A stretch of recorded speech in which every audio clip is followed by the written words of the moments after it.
নমস্কার প্রিয় বন্ধুরা, আমি আপনাদের বন্ধু শুভাশিস। বন্ধুরা, ভিডিওতে ক্লিক করার জন্য আপনাদের অশেষ ধন্যবাদ। আশা করছি আপনারা সবাই ভালো আছেন, সুস্থও আছেন। বন্ধুরা, রাজ্যে আবারও একটি নতুন চাকরির বিজ্ঞপ্তি প্রকাশিত করা হয়েছে। রাজ্যে স্কুলে হোস্টেলে গ্রুপ ডি পোস্টে কর্মী নিয়োগের বিজ্ঞপ্তি প্রকাশিত করা হচ্ছে। এখানে রাজ্যের বিভিন্ন পদে আপনাদের নিয়োগ করা হচ্ছে। বন্ধুরা, স্কুলে আপনাদের কুক পদে নিয়োগ করা হবে, হেল্পার পদে নিয়োগ করা হচ্ছে এবং সুপারিনটেন্ডেন্ট পদে নিয়োগ করা হচ্ছে। এই তিনটি পোস্টে নিয়োগ করা হচ্ছে। এখানে যদি আপনাদের শুধুমাত্র অষ্টম শ্রেণী পাস করা থাকে তাহলে আপনারা আবেদনযোগ্য রয়েছেন। আপনাদের যদি যে কোনো শিক্ষিত বোর্ড থেকে বিএ পাস করা থাকে তাও আপনারা আবেদনযোগ্য রয়েছেন। আপনাদের যদি যে কোনো শিক্ষিত বোর্ড থেকে 12 পাস করা থাকে তাও আপনারা আবেদন করতে পারছেন এবং 10 স্ট্যান্ডার্ড যদি আপনারা পাস করে থাকেন যে কোনো শিক্ষিত বোর্ড থেকে তাও আপনারা আবেদন করতে পারছেন। এখানে আপনাদের বয়স চাওয়া হয়েছে 21 থেকে 45-এর মধ্যে যদি বয়স থাকে তাহলে আপনারা ছেলে মেয়ে দুজনে আবেদনযোগ্য রয়েছেন। বন্ধুরা, এখানে রাজ্যের যে কোনো জেলা থেকে আবেদন করতে পারছেন এই গ্রুপ ডি স্কুল হোস্টেলে। এবং বন্ধুরা, আপনাদের বেতন 10,000 থেকে 5,000 টাকা আপনাদের এই চাকরিতে পেয়ে যাচ্ছেন। তো ভালো বেতনের একটি চাকরি বন্ধুরা আপনাদের জন্য স্কুলে হোস্টেলে গ্রুপ ডি পোস্টে নিয়োগ করা শুরু হয়েছে। তো এই যে পোস্টের জন্য আপনারা কিভাবে আবেদনটা করতে পারবেন, আবেদন পদ্ধতি জানিয়ে দেবো এই ভিডিওর মাধ্যমে।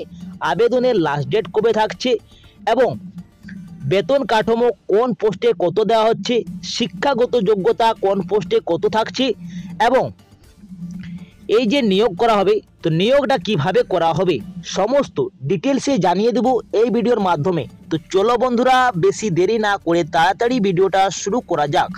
তার আগে আপনাদেরকে একটি রিকোয়েস্ট থাকছে সববারের মতন, আপনারা যদি এই চ্যানেলে প্রথম হয়ে থাকেন তাহলে চ্যানেলটাকে অবশ্যই সাবস্ক্রাইব করে পাশের বেল আইকনটাকে অবশ্যই অন করে রাখুন, যাতে আপনারা এইভাবে নিয়মিত চাকরির আপডেট আমার এই চ্যানেলে পেয়ে যান। আর যদি আপনারা ফেসবুক থেকে দেখছেন তাহলে কি করবেন, ফেসবুক পেজটাকে অবশ্যই ফলো করে রাখবেন, সঙ্গে লাইক শেয়ারটা অবশ্যই করে দেবেন। তো চলো বন্ধুরা, এরপরে বেশি দেরি না করে বিজ্ঞপ্তিতে চলে আসা যাক আর বিস্তারিত তথ্যটা জানা যাক। দেখো বন্ধুরা, অফিসিয়াল নোটিশে আমি চলে এসেছি। এইখানে রয়েছে প্রার্থীর বিবরণ। এইখানে প্রার্থীর বিবরণে কি বলা হয়েছে কি সাধারণ প্রার্থীদের 21 থেকে 40-এর মধ্যে যদি বয়স থাকে তাহলে আপনারা আবেদনযোগ্য রয়েছেন। অন্যান্য অনগ্রসর শ্রেণী প্রার্থীদের 21 থেকে 43 বছর বলা হয়েছে, কিন্তু তপশিলি জাতিদের জন্য 21 থেকে 45 বছর রাখা হয়েছে, মানে 5 বছরের ছাড়টা পেয়ে যাচ্ছেন। কিন্তু যদি আপনি প্রতিবন্ধী প্রার্থী হন তাহলে 21 থেকে 45-এর মধ্যে হতে হবে, কিন্তু প্রতিবন্ধীদের 40%-এর বেশি হতে হবে, তাহলে আপনারা এই যোগ্যটা পেয়ে যাবেন। ঠিক আছে, ক্লিয়ার বন্ধুরা? এই বয়সটা আপনাদের 1/12/2024-এর অনুযায়ী বয়সটা হতে হচ্ছে একটা। এইখানে বলা হয়েছে কি সঠিকভাবে আবেদনপত্র পূরণ করা না হলে বাতিল করা গণ্য করা হবে। তো একটি আপনাদের আবেদনপত্র মানে অ্যাপ্লিকেশন ফর্ম ডাউনলোড করতে হবে। সেই অ্যাপ্লিকেশন ফর্মটা আপনাদের হাতে কলম দিয়ে ভালোভাবে ফিল করতে হবে। যদি আপনারা কোনো মিস করে তাহলে বাতিল করে গণ্য করা হবে। আবেদনের পত্রের সাথে আপনাদের কিছু নথিপত্র জমা করতে হবে সব পদের ক্ষেত্রে। ঠিক আছে, প্রত্যেকটি পদে আপনাদের জন্য এই নথিপত্রটা অবশ্যই দিতে হবে। যেমন বয়সের প্রমাণপত্র হিসাবে আপনাদের মাধ্যমিকের অ্যাডমিট কার্ড, জন্ম শংসাপত্র অথবা আপনারা শিক্ষিত স্কুলের প্রত্যায়িত নকল দিতে পারেন। ঠিক আছে, শিক্ষাগত যোগ্যতার প্রমাণপত্র হিসাবে আপনাদের কি দিতে হবে, মার্কশিট দিতে হবে প্রত্যায়িত নকল, মানে সেলফ অ্যাটেস্টেড করে। ঠিক আছে, মার্কশিট দিলেন। পরিচয় প্রমাণপত্র হিসাবে আপনারা ভোটার কার্ডটা দিয়ে দিলেন, যে কোনো একটি দিলেই চলবে, আধার কার্ড অথবা ভোটার কার্ড। অন্যান্য অনগ্রসর শ্রেণীর জন্য কি জাতি প্রমাণপত্র আপনাদের লাগছে। প্রতিবন্ধী যদি আপনারা হন তাহলে আপনাদের শংসাপত্র লাগছে, পাসপোর্ট সাইজের 2 ফটো আপনার লাগছে, 2 কপি আপনার ফটো সাইজের লাগছে। ঠিক আছে, বিগত 6 মাসের তোলা যেমন থাকে। তফসিলি উপজাতিদের প্রার্থীদের জন্য অগ্রাধিকার প্রদান করা হবে। কেবলমাত্র সংযুক্ত নির্দিষ্ট নমুনার আবেদনপত্রে আবেদন করতে হবে। আবেদন জমা দেওয়ার তারিখ রয়েছে 29/11/2024 থেকে আপনাদের আবেদন শুরু হয়ে গেছে। আপনারা আবেদনটা করতে পারছেন 9/12/2024 তারিখ বিকেল 4টার মধ্যে আপনারা আবেদন করতে পারছেন। বন্ধুরা, আজকে 3 তারিখ রয়েছে, 3/12/2024। আপনাদের হাতে এখন আর বেশি সময় নেই, 6 দিন রয়েছে আপনাদের সময়। আপনারা তাড়াতাড়ি আবেদন করে ফেলুন। আপনারা বাই পোস্টের মাধ্যমে আবেদনটা করতে পারছেন। বলা হয়েছে বৈধ আবেদনকারী অ্যাডমিট কার্ড ডাক বিভাগের মাধ্যমে আবেদনপত্র নির্দিষ্ট ঠিকানায় পৌঁছাতে হবে। এইখানে আপনারা বাই পোস্টের মাধ্যমে আবেদনটা করতে হবে 9/12/2024 মধ্যে, ঠিক আছে। অ্যাডমিট কার্ড, লিখিত পরীক্ষা স্থান, সময়, দিন উল্লেখ থাকবে। শুধুমাত্র লিখিত পরীক্ষার ভিত্তিতে মেধা তালিকা করা হবে। এখানে আপনাদের লিখিত পরীক্ষা হচ্ছে বন্ধুরা, আপনাদের কোনো ইন্টারভিউ বা কম্পিউটার টেস্ট দিতে হচ্ছে না, শুধুমাত্র আপনাদের লিখিত পরীক্ষার ভিত্তিতেই তালিকা তৈরি করা হবে। যদি একাধিক প্রার্থী একই নাম্বার পান তাহলে বয়সের প্রবীণতা অগ্রাধিকার দেওয়া হবে। তো এই পয়েন্টটা আপনারা একটু ভালোভাবে জেনে নেন। যদি এ ক্যান্ডিডেটের বয়স 30 বছর থাকে এবং বি ক্যান্ডিডেটের বয়স 35 বছর থাকে, ঠিক আছে। এইখানে আপনারা দেখতে পাচ্ছেন যদি নাম্বার একই থাকে, মানে নাম্বারটা আপনাদের যদি মোট 100 নম্বর আপনারা দুজনে পেয়েছেন তাহলে কাকে দেওয়া হবে? তো বি ক্যান্ডিডেটকে এখানে অগ্রাধিকার দেওয়া হবে, ঠিক আছে, কেননা ইয়ার বয়স বেশি রয়েছে, এটাই বলা হয়েছে। ক্লিয়ার বন্ধুরা? এরপরে আপনাদেরকে অ্যাপ্লিকেশন ফর্মটা দেখিয়ে দিচ্ছি। আপনাদের অ্যাপ্লিকেশন ফর্মটি, ঠিক আছে, এইখানে আপনাদেরকে ভালোভাবে হাতে লিখতে হবে। এইটা আপনার প্রিন্ট আউট করে বের করে নেবেন, আমার এই ভিডিওর ডিসক্রিপশন বক্সে এবং হোয়াটসঅ্যাপে পেয়ে যাবেন, এবং টেলিগ্রামে আপনারা এই অ্যাপ্লিকেশন ফর্ম বিজ্ঞপ্তিটা ডাউনলোড করে নিতে পারেন।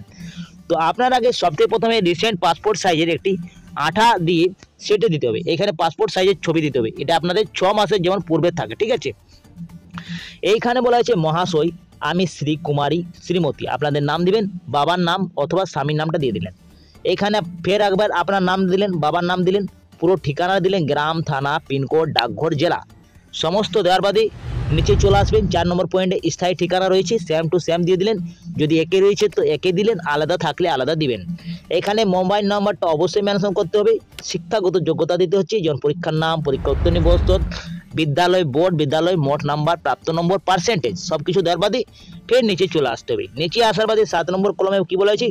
জন্ম তারিখ, বর্তমান বয়স আপনাদের 1/12/2024 হিসাবে কত রয়েছে, জাতীয়তা ভারতীয় লিখতে হবে, জাতিগত পরিচয় ওবিসি না এসসি না এসটি যা রয়েছে আপনারা মেনশন করলেন, স্ত্রী না পুরুষ, কি রয়েছে আপনাদের লিঙ্গ এটা দিলেন, ধর্মটা দিলেন।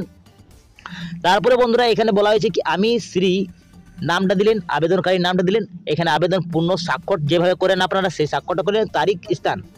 এইখানে বলা হয়েছে সংযুক্ত করা নথি, এইখানে আপনাদের কি কি ডকুমেন্ট দিচ্ছেন সেগুলো আপনারা এখানে মেনশন করে দেবেন।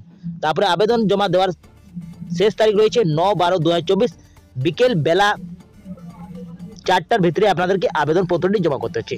তো সম্পূর্ণ আপনাদেরকে ফিল করে দেখিয়ে দিয়েছি বন্ধুরা কিভাবে আপনারা ফিল করবেন, এইভাবে আপনারা পুরো ফর্মটি ফিল করবেন। তো দেখো বন্ধুরা এইখানে রয়েছে পরিশ্রমিক, মানে পরিশ্রমিক আপনাদের কি কি পদে নিয়োগ করা আছে। তো পদে আপনাদের নিয়োগ করা আছে সুপারিনটেন্ডেন্ট, এর জন্য বেতন রয়েছে 10,000 টাকা, কুকের জন্য রয়েছে মাসিক 7,000 টাকা, এবং হেল্পার যে পদে নিয়োগ করা আছে তার জন্য 5,000 টাকা দেওয়া হচ্ছে। শিক্ষাগত যোগ্যতা কি রয়েছে? তো সুপারিনটেন্ডেন্ট যদি পদে আপনারা আবেদন করতে চান তাহলে যে কোনো শিক্ষিত বোর্ড থেকে আপনাদের বিএ পাস করে থাকতে হবে। আপনাদের যে কোনো শাখা থেকে হন না কেন বিএ পাস তাও চলবে বন্ধুরা, আপনাদের সায়েন্সে থাকুক, আর্টসে থাকুক, চাहे কমার্সে থাকুক, যে কোনো শিক্ষিত বোর্ড থেকে আপনাদের গ্র্যাজুয়েশন করা থাকলে আপনারা আবেদন করতে পারছেন। কুকের ক্ষেত্রে 8ম শ্রেণী পাস করে থাকতে হবে, এবং হেল্পারের ক্ষেত্রে 8ম শ্রেণী পাস করে থাকলে আপনারা আবেদন করতে পারছেন। এবং এখানে বলা হয়েছে প্রার্থীকে অবশ্যই ভারতীয় নাগরিক হতে হবে, তবে আবেদনকারী বাসস্থান যেমন কেশবপুর ব্লক এলাকার মধ্যেই হতে হবে বন্ধুরা। এইখানে পয়েন্ট রয়েছে, আবেদনকারীকে কেশবপুর ব্লক থেকে আবেদন করতে হবে। কেশবপুরের যদি আলাদা ব্লক থেকে আপনারা হন তাহলে আপনাদের গাঁও করা হবে না। নিয়োগ পদ্ধতি কি বলেছি কি নিয়োগ পদ্ধতি আপনাদের যদি সুপারিনটেন্ডেন্ট ক্ষেত্রে লিখিত পরীক্ষা ভিত্তিতে আপনাদের নিয়োগ করা আছে, মোট 50 নম্বর আপনাদের পরীক্ষা হচ্ছে লিখিত পরীক্ষা। বিভিন্ন বিষয়ের জন্য 1 নাম্বার করে থাকছে, 30টি আপনাদের মাল্টিপল চয়েস থাকছে, প্রশ্নের উত্তর দিতে হবে, এবং 10 নম্বরে আপনাদের বাংলা, 10 নম্বরে আপনাদের ইংরেজি উত্তর দিতে হবে। কুকের ক্ষেত্রে 50 নম্বর লিখিত পরীক্ষা হচ্ছে, বাংলা, অঙ্ক, সাধারণ জ্ঞানের 50টি মাল্টিপল চয়েসের প্রশ্ন থাকবে আপনাদের, এবং হেল্পার ক্ষেত্রে 50 নম্বরের লিখিত পরীক্ষা আছে, বাংলা, অঙ্ক, সাধারণ জ্ঞান এবং 50টি আপনাদের মাল্টিপল চয়েস এভাবে প্রশ্ন থাকবে, ঠিক আছে। ক্লিয়ার বন্ধুরা? আপনাদের লিখিত পরীক্ষা হচ্ছে 50 নম্বরের। প্রার্থীর বয়স আপনাদের বলে দিয়েছি আগেই। এরপরে বলা হয়েছে কি সুপারিনটেন্ডেন্ট অবশ্যই 24 ঘন্টার হস্টেলে আপনাদের কাজ করতে হবে, ঠিক আছে। সঠিকভাবে আবেদনপত্রটা পূরণ করতে হবে যাতে বাতিল না হয়, যেমন এভাবে আপনারা আবেদনটা করতে পারছেন বন্ধুরা। এবং আর কি বলা হয়েছে? আর বলা হয়েছে বন্ধুরা আপনাদেরকে দেখিয়ে দিচ্ছি নোটিশে কি কি আর বলা হয়েছে। তো আর কিছু বিশেষ তো বলা হয়নি বন্ধুরা এখানে। হ্যাঁ, কিন্তু এইখানে বলা হয়েছে আপনারা যে আবেদন করবেন তা আবেদনপত্রটি কোথায় জমা করতে হবে। বলা হয়েছে কি আবেদনপত্রটি আপনার কোথায় জমা করতে হবে, তো আবেদনপত্রটি আপনার কৃষক বিডিও অফিসে নির্দিষ্ট কাউন্টারে জমা করতে হবে সরাসরি কাজের দিনগুলিতে। আপনারা ছুটির বাদ দিয়ে আপনারা আবেদনটা করতে পারছেন কেশবপুর বিডিও অফিসে, মানে স্যাটারডে মানে আপনার রবিবার ছাড়া আপনারা আবেদন করতে পারছেন, এবং কোনো ছুটি যদি থাকে তাহলে আপনারা আবেদন করতে পারবেন না, কিন্তু আপনাদের 9/12/2024 মধ্যে আপনাদেরকে আবেদন করতে হচ্ছে। ক্লিয়ার বন্ধুরা এখান তক। এরপরে আপনাদেরকে জানিয়ে দিচ্ছি কি কর্মস্থলটা আপনাদের কোথায় রয়েছে। তো কর্মস্থল আপনাদের খাসড়াড়া সংহত সাঁওতালি মাধ্যম স্কুল হোস্টেল, নলডিহি পোস্ট আপনাদের রাউতা থানা কেশবপুর জেলা পশ্চিম মেদিনীপুরে এইটা আপনাদের নিয়োগ করা শুরু হয়েছে। এটির জন্য আপনাদের অস্থায়ী পদে নিয়োগ করা হচ্ছে, 6টি আপনাদের কর্মী নিয়োগ করা হচ্ছে বন্ধুরা। 6টি পদে আপনাদের নিয়োগ করা হচ্ছে, 6টি মাত্র ভ্যাকেন্সি রয়েছে এই স্কুলে। তো বন্ধুরা এই নোটিশটি পাবলিক করা হয়েছে 29/11/2024 আপনাদের নোটিশটি পাবলিক করা হয়েছে। এখানে পশ্চিমবঙ্গ সরকার কেশবপুর সমষ্টি উন্নয়ন অধিকারীকরণ কেশবপুর পশ্চিম মেদিনীপুরে এই বিজ্ঞপ্তিটি প্রকাশিত করা হয়েছে। স্মারক সংখ্যাটা আপনারা দেখতে পাচ্ছেন। তো বন্ধুরা আপনারা যদি আবেদন করতে চান গ্রুপ ডিতে স্কুলে হোস্টেলে নিয়োগ করা হচ্ছে, 6টি ভ্যাকেন্সিতে আপনাদের নিয়োগ রয়েছে। যদি আপনাদের অষ্টম শ্রেণী পাস করা থাকে তাহলে আপনারা আবেদন করতে পারছেন। 10,000 টাকা পার মান্থ দেওয়া হচ্ছে বন্ধুরা সুপারিনটেন্ডেন্টের জন্য। তো ভালো বেতনের একটি চাকরি রয়েছে বন্ধুরা। যদি আপনারা আবেদন করতে ইচ্ছুক থাকেন তাহলে আপনারা আবেদন করতে পারেন। আপনারা একবার বিজ্ঞপ্তিটা অবশ্যই পড়ে নেবেন, বুঝে নেবেন, তবে আবেদনটা করবেন বন্ধুরা। আপনাদের জন্য একটি ভালো চাকরির বিজ্ঞপ্তি প্রকাশিত করা হয়েছে। তো বন্ধুরা এইভাবে আপনারা নিয়োগ হতে পারছেন, এইভাবে আপনারা ফর্ম ফিল আপ করবেন। আপনারা যদি আবেদন করতে ইচ্ছুক থাকেন তাহলে আপনারা 9/12/2024 বিকেল 4টার মধ্যে আপনারা আবেদন করে নিতে পারেন। তো বন্ধুরা এখানে আমি এন্ড করছি। পরবর্তী ভিডিওটা আপনাদের সঙ্গে দেখা হবে। আপনারা সুস্থ থাকুন, ভালো থাকুন, নিরাপদ থাকুন। জয় হিন্দ।